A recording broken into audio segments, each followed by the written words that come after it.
Niners season, it's over. Let's talk about it.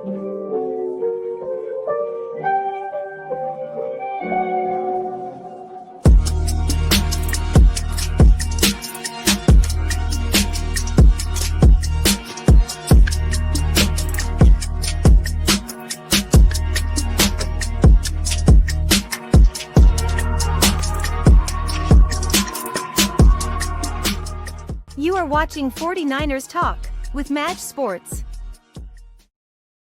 What's up, guys? Welcome back to the channel. We got a special guest. I am D's Rants. What up, bro? What's going on, man? How you doing, man?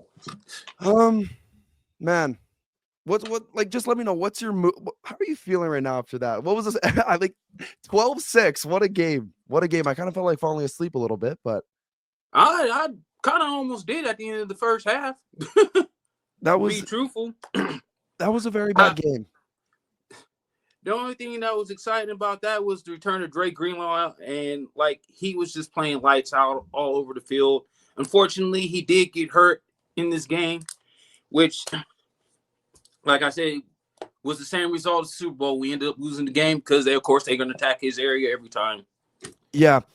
First thing we can talk about is Brock Purdy. So what did you think about Brock Purdy's game today? Brock Purdy, I think he was this Brock Purdy's worst performance of the season? Because he's had some bad performances, but I think this one was, honestly, I think this one tops the list. I don't know. That's just me. That might just be me. I don't think it tops the list. I only think it would be up there for you only because of what was at stake this season and what's really honestly going on. As far as what killed it tonight, obviously, was the one interception where clearly he overthrew Juwan Jennings. And I don't really know what he was thinking. Clearly, Ricky Pearsall was open to play. So, like, I don't know. He wanted to take a shot, but that wasn't It's weird, too, because do you remember the play before that? The long ball to Ricky Pearsall, and it was kind of behind him. I think if Purdy throws that ball in front of Pearsall, that's a touchdown. Yeah. I think that's a touchdown. I just think Purdy, he was weird today. Purdy's stats on the day was 14 for 31, 142 yards, and 1 interception. Yeah. And the thing that scares me about Purdy, too, is the guy can't play in rain, which is scary. I don't know if that scares you, but as a Niners fan, it seems like any rain game, we beat the Packers in a rain game, but I feel like we kind of just snuck that one out. I just feel like I don't know if he can play in the rain. Does that make him I don't know. Purdy's kind of I love Purdy. I'm a big Purdy fan. I have an Iowa State jersey of Purdy. Like, I love Purdy, but it's just like, I don't know, man. I don't know. Whether it could have played a factor, but at the end of the day, I'm a Niner fan. You're a Niner fan, and I'm one of those. I'm not gonna make no motherfucking excuse, win or lose. Exactly. Do you think are you on board? You think Purdy's our guy? Do you think Purdy's our guy? Clearly. 100%. There ain't nobody, because there ain't right now. There ain't no one out there unless you can make some kind of wild play and you get Shedeur Sanders, who I think is clearly the best college quarterback in college right now coming out. You ain't got a shot. Exactly. I don't see nobody I don't think the 49ers clearly are going to go defense again in the draft. I don't really see them doing anything significant on offense, but they are going to have to do something with Trent Williams at this point because he's been out with the ankle injury, which was the same ankle from last year. Exactly. I don't know. I feel like Purdy, that's why I have I have a Dallas Cowboys friend, and after every Purdy, he texted me after this game and said, "Oh, that's your franchise quarterback." He's a Cowboys fan, so I don't even know why he's talking, but it's just like, I don't know. It's and the only thing too, he's calling Debo. He's like, "Oh, I don't know how you guys lose when you guys have like all pros on offense." But Purdy literally only 2 people Purdy has to throw to, Kittle and Jennings. That's literally the only 2 people he has. And I think no one's getting open. There's no separation. And every time I see Debo, either outside of him dropping the clear, obvious touchdown tonight, which was obviously costly, as you could see from the result, because obviously if any touchdown in this game tonight would have got us to win, regardless of what they did in the end. And did you think Kyle Shanahan had, like how did you think of his play calling tonight with Purdy? Do you think it was good, or I don't know? I kind His of play felt calling's been bullshit over the last over the entire last 2.5 years, to be honest. Today From the times when we've had Garoppolo at quarterback and gone to the Super Bowl, there's always some bullshit play calling with him, or he doesn't utilize other players that clearly have been hot. He used to be like when Raheem Mostert, for example, when he got hot, what did he do? He kept giving them the fucking rock. But then he spread it around a little bit.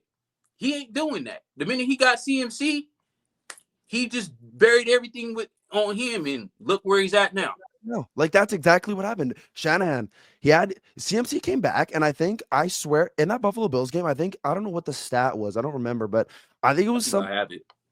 It was like out of the first 15 touches or something. I think CMC had like 14 of them or something. It was something crazy, and I'm like, oh, he's gonna get injured because you're using him so much. Even the Rams running back, what's his name? Kyren Williams. Kyren Williams, yeah.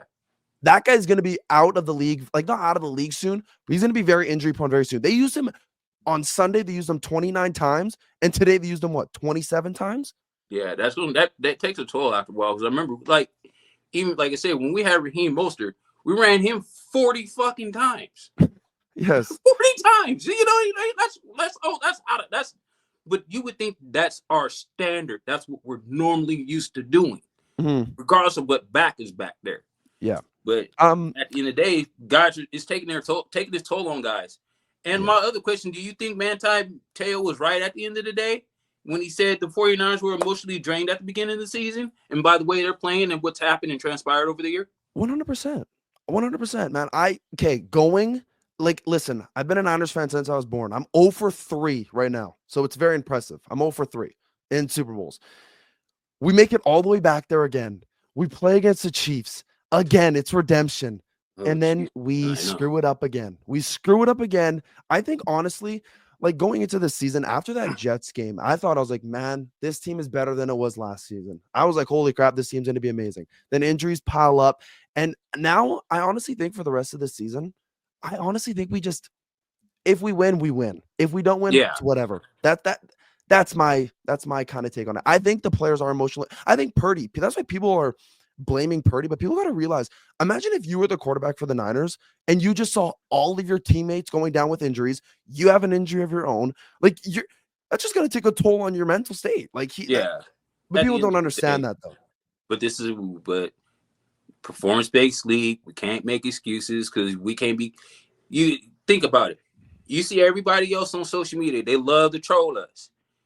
Shit, I just got on Joe Morley like not even 10 minutes ago in the comments because he's like, where the Niner fans at? But yet you're a Raider fan. You ain't even a Raider gear. What are you talking about? Exactly. Okay, he's a Raiders fan. What are they, 2-10? He can't even talk. Exactly my point. So exactly. So to find ourselves in the position where we are, I mean, obviously, we should have been recuperating after the Chiefs loss because once Brandon Ayuk went out, it kind of almost started to seal our fate right then and there. But beside the fact that he was already playing like trash after his holdout. Yeah. Next, let's talk about Debo. How did you like Debo today? How did you like it? I think Debo played absolutely phenomenal. From his pregame outfit from like 3 weeks ago with that hideous ass outfit with the damn shorts. His best one yet. Debo, I don't know, man. Debo, I don't want to say he's trash. That's not what I want to say because that's just not where I want to go. Listen, I'll say it for you tonight. But the fact that he went on his own podcast talking about he ain't getting the ball. What's your excuse tonight? What's going to be your excuse next week when you go on your own podcast? Because somebody's going to ask you the question at the fact that we're already asking you. You know what exactly. I mean? So exactly. Based on your performance tonight, man, he's the loss falls on him because he's the only one that had the opportunity at a touchdown tonight. Besides Ricky Pearsall, but of course in Juwan Jennings, but that's not on him. That's on Brock with the overthrow. So exactly. You clearly dropped the touchdown and all the talk and chatter, man, you can't do no more. So don't think you finna go into Miami or Detroit in the next couple of weeks and think you're gonna be talking some nonsense. Put the boombox away. Exactly. This guy, This guy, his stats on today were 3 receptions for 16 yards. So that's in the last, I think it's last 5 games. He's had around 20 yards. And we're paying him what, $24 million? Listen, $24 million for, I want to say, 7 receptions for 24 yards. Exactly, let's break that down, because he's only had 7 or 8 receptions in the last 3 games, with a total of maybe 60 yards tops. And and this is the time for Debo, because I remember when Ayuk was on the team, and I don't know what year it was, but I remember when people were having that debate, were like, who's our wide receiver one? Is it Ayuk or is it Debo? And now it's officially Ayuk now. But this is a chance for Debo. This was 2020, perfect. This was a chance for Debo to be like, you know what? I'm wide receiver 1. This guy is our wide receiver 3. I think he could be our wide receiver 4, and I'm not even joking. I don't know why we don't use Pearsall more. Why don't we use a guy that we drafted first round and use him more than Debo? Debo doesn't do anything. He literally, I love Debo. He doesn't do anything. Pearsall, man, it's a factor. I think Pearsall is not comfortable in the offense, or Kyle's not comfortable where he's trying to put him. I think he's better in the slot. I don't want to see Pearsall on the outside. That's kind of a shaky move in itself, especially when you got a pretty good outside dominant corner. Killer Witherspoon played solid tonight. Shockingly. He was locking. Niner. He was locking up. I was like, there's no way we're getting clamped by Witherspoon right now. Yeah. That's literally what Former Niner, he knew what the fuck we were doing. He knows that offense. Exactly. Why would he not? Yeah. I don't know. I think Debo, everyone was talking about before the game. They were like, you know what? I think Debo's going to cook tonight just because he made that tweet. He's going to have a chip on his shoulder. I can't wait. I have my phone set up right now. I can't wait to see what he says after this game. You know what I think's going to happen? He's not going to take questions from the media. That's what I think. I'd be shocked if he takes. No, he's not going to take questions from the media. If he does, it'd be a shock. But he's definitely going to have to answer questions on his podcast next week. That's what, you know what I'm thinking? I think Debo cares more about his podcast than like running routes and catching and just being what Debo used to be. I think he's really focused on his podcast. That I don't want to put that on him. That's a stigma, but then or a narrative that I don't necessarily want to put on him. I want to see him take his job seriously. Exactly. I want to see him take his job seriously, and the podcast, the tweeting, the talking. But when you get on the field, I don't see you bounce off dudes like you normally do. It don't matter. You can make all the catches in the world. You ain't breaking the tackles like I've seen you do. That's what got you that $26 million contract. It wasn't the stats that you put up, because your stats wasn't that fantastic before or phenomenal. It was the plays that you were making at the end of the day. Coming through on some of the things that you did say. Philadelphia, for example. Oh God, what a game that was! I remember that. Oh, that was just but that's why we signed him. You're right. We signed him for those plays, because Debo's never been a guy that's like, wow, what a route run from Debo. You never say that about Debo. The route, okay, so like tonight, the deep route that Debo ran, that he ended up sliding. The ball actually, if you look at the replay, the ball went right through his arms. Yep, it did. He could have caught that. Oh, 100%. Any other receiver, I know Brandon Ayuk for sure would have caught that. Yes, I think now if Brandon Ayuk was still playing this whole season, 100%. I just think at the start of the season he was kind of getting into training camp. He would have not gotten hurt. Exactly. But next, let's talk about Dre Greenlaw. How did you feel about Dre Greenlaw tonight, Matt? 10 tackles in the first half, and I know you said he got injured. I've on the broadcast, I don't think he got injured. I think we were sitting him out for like precautionary reasons. That's what they said. They, like, the one lady on the thing, she said that he was fine. So I don't know if he was injured. That's a possibility, because all I saw when I seen him on the sidelines, he had the little wrap on his leg, massaging his leg. So maybe he might have been fine, maybe it might have been cramps, but who knows? Now let's see what happens. Let's see what turns up on Monday on the injury report. See if he pulls up on the injury report. Maybe some soreness, but I'm happy just to see that he was back. Clearly, Dre Greenlaw tonight was the best player on the field. 100%. From the first tackle, you saw him constantly. Him and Talanoa Hufanga actually were in the fucking backfield the entire game. And had Talanoa Hufanga and Diablo Lenore would have got those turnover opportunities, I think there would have definitely been another different outcome. I just think you can blame Lenore, but you can't blame Hufanga because he got that big club on his hand. It's kind of difficult, but like still. It hit him in the chest. Yeah, it's still shouldn't. I was kind of mad. But I just think Dre Greenlaw, when the Niners lost that Super Bowl, and I was like, I think it's a big factor, Dre Greenlaw, and everyone's like, oh my God, it's not Dre Greenlaw. You still have all those all pros on defense. Dre Greenlaw is literally, I think, without him, our team is so much different. You saw it today. Yes. Our defense, the first 3 quarters was absolutely amazing. Then the fourth quarter, they started just driving down the field. And I was like, man, he's such a difference maker on this team. Yes. And his contract's ending up this season. We got to resign that man. I don't care what he wants. Give him whatever he wants. He's so good. Honestly, Purdy and Dre Greenlaw will probably be the only 2 players I see the 49ers honestly resigning out of pretty much everybody. I mean, they've restructured Javon Hargrave's contract, despite the fact that he tore his tricep. So I know he's already out for the year. CMC's gotten paid. Brandon Nice paid. Debo's contract up for another year or 2. I don't want Debo on this team. I don't know. I don't know, man. I don't know, but I definitely agree with you. Dre Greenlaw, you got to resign him. Purdy, you got to resign him. Those are 2 guys you got to get. So, with that being said, do you think Debo restructures his contract to get Purdy paid, and still be able to kind of little spread around to get other guys paid and bring other players in? I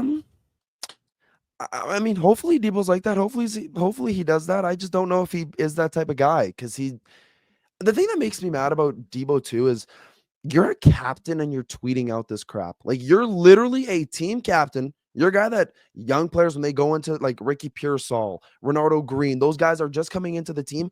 They're supposed to look up to you, and you're a captain. And you're tweeting out that, oh, I don't get the ball, blah, blah, blah, this and that. I don't know if I want Debo on this team. I don't know. Like, yes, Debo's a very good player.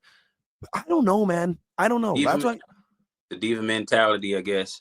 The old school receiver diva mentality. I know. I used to be one. That's what I'm saying. Just a receiver. But that's what I'm saying. I don't know. I think I do definitely agree with you. Greenlaw, if we don't resign that guy, I will be. Oh, I don't even want to think about that. I think that would hurt us big time. Oh, 100%. Like I said, he's gonna be a guy who play lights out. Thank God that he came back, because I was really sick and tired of seeing Devondre Campbell on the field. Don't listen. I think don't even talk about Devondre Campbell. I was so happy not to see him on that field today. I don't know if it was just me. I was like, breath of fresh air. We don't have to see Devondre Campbell. When I saw D Winters out there, and I was like, hold on, I don't see Devondre Campbell. I was like, oh yeah, this is a breath of fresh air. And and it was the defensive battle at the end of the day. As boring as it was all defense, field goals. Yeah. Once the rain stopped, here came the Rams. And exactly. I felt the momentum coming. I'm just sick of the excuses, the tweets. It's called go and play ball at the end of the day. Exactly. Now, last thing. Is the season over? I said, like, as you can see in the bottom, I don't know if you can see, I said season's over. I think we're done. It's over. I absolutely 100% probably going to have to say, yeah, the season's over. We got 2 more tough games coming up with Miami and Detroit. And Detroit's the scrappiest team in football. I've said that over the last probably 3 years. If any of you guys have caught my podcast, I've said Detroit's the scrappiest team over the last 3 years. So, in Miami, there's just going to be a fast-paced team. They're quick on offense, quick on defense. They know what their coach obviously knows what we want to do. So, I mean, It might be a tight game at the end of the day if guys get off their high horse. Now, hopefully, maybe see if Seattle loses on Sunday, there still might be a chance. Yeah, I don't know. I like, but with the way we're playing, no. I don't see it. I don't see it happening. It's just, and then you still got to factor in Kyler Murray's little ass legs at the end of the year. Yeah, he usually he's any mobile quarterback against us. We let Stafford kind of run on us today. He was kind of moving in the pocket. I was like, man, I don't know who it was. I forget the one play, but like Stafford literally just slid right by him. I'm like, man, Matthew Stafford. Oh, Is the not, one where you almost scored on that touchdown. yes, Luckily, that he got one. hit by Yes, everybody and their mom over there. I think that was yes, the play I think you were talking about. yes. And then he got away. He did get away for a first down a couple of times as well. That's what But I'm saying. that's been the curse of us all season, or even over the last few years. Yeah. We got the pass rush to get up the field to get to the quarterback. But when it comes to quarterbacks like Kyler Murray, Lamar Jackson, or any quarterback that is capable of just getting out of the pocket and getting the first down, or even and sliding, even that's been a nightmare for us. Yeah. I don't know. I think the season's over. I honestly, I wouldn't mind losing these next 3 games. Get a better pick. I don't know. Like, there's nothing to win for anymore. Like this, I honestly, I didn't think we're making the playoffs this year. I thought right when Ayuk went down in that Cardinals game, I was like, yeah, season's over. But today That was in the Chiefs game. Chiefs game. Yeah, that was in the Chiefs games. Right when we lost to the Chiefs, that's when I was like, season's over. Or it was it wasn't. It was when Ayuk got injured, and then I think we played the Cardinals after the Chiefs, right? I believe Let me so. check. Yeah. Let me check. I think we did. No. We played the Cardinals before that. Yeah. So I thought the season was over in the Cardinals We lost game. to Kyler the first time. Yes, I was like, man, this is just not the same team. This is not the same team as last year. We just look tired. I think your point when saying that the team just looks tired, I 100% agree. We literally just look tired. Yeah, I was honestly, when Manti Te'o said that on NFL Network, I was almost taken back by it. I was almost offended at first because the way we played. Now, of course, when we lost the Super Bowl, of course, that was draining because I think Dre Greenlaw played more of a factor losing him in that game than the loss itself. Yeah. If that makes any sense. No, it does. He's such a factor, man. He's literally Dre Greenlaw, you could tell today. He's such a difference maker. He's so good. But yeah, I think the 49ers season's over. Sucks to say, 100%. man. Yeah, I 100% agree. I didn't ask you this. This will be the last question. Do you want the Niners to win? Would you like the Niners? Let's say the Niners just, I don't know, turn up. We beat the Dolphins, beat the Lions, beat the Cardinals. Would you want that to happen, or do you just want you don't really care? For me, I want I don't care. If it's pride talking, of course I want the 49ers to win out. 100%. 100% is pride. My pride. I'm like I said, I'm a diehard Niners fan. Team's tattooed on my left arm, whole 9. So if I want it my way, I want the 49ers to win all the rest of these games, of course, because I still feel in some type of way, shape, or form we're still a pretty good football team. Oh, 100%. That's what I think. We're not. A lot of people are like, oh yeah, your guys' window's closed, blah, blah, blah. I don't think our window's closed. I think the 49ers, we don't got to rebuild. We just got to retool. I think that's the perfect word for it. I think we build on depth. I think we focus on depth, let guys get healthy. And I mean, find really suitable. We've been doing good with finding really suitable, capable guys. Malik Mustafa, who didn't play tonight, was a prime example of a guy who may not necessarily been a different maybe, but a guy who's going to be a young guy who's going to come up and be making plays and still has an opportunity to get better. Exactly. So exactly, he's going to be another guy to look out for next season. And honestly, I'm looking forward to how we retool, and because it's like I said, you're exactly right. You were 100% right when it's not a rebuild for us. For us, is recoup, get healthy. And plus, we had guys who had tragedies, personal tragedies. Exactly, man. Exactly. So I already know their head is not 100% in the game right now. No, 100%, man. You're 100% right. Somehow is a miracle that the fact that he's on the field tonight. That's I'm surprised he's playing. Yeah. I'm surprised he's playing. He took some time away, which was appropriate, but of course he could have took as much time as he needed. Oh, he could have took the season off. Yeah, he could have took the season off. But so I see that. I think a Trent sitting in the booth who didn't even have to fucking beat her, sitting in the motherfucking booth watching his team get their ass kicked. That's along Christian McCaffrey. I'm surprised Trent was there. Yeah, I'm surprised Trent was there. I'm surprised Trent was there. Yeah, that's Trent was there tonight, and CMC was there too. Yeah.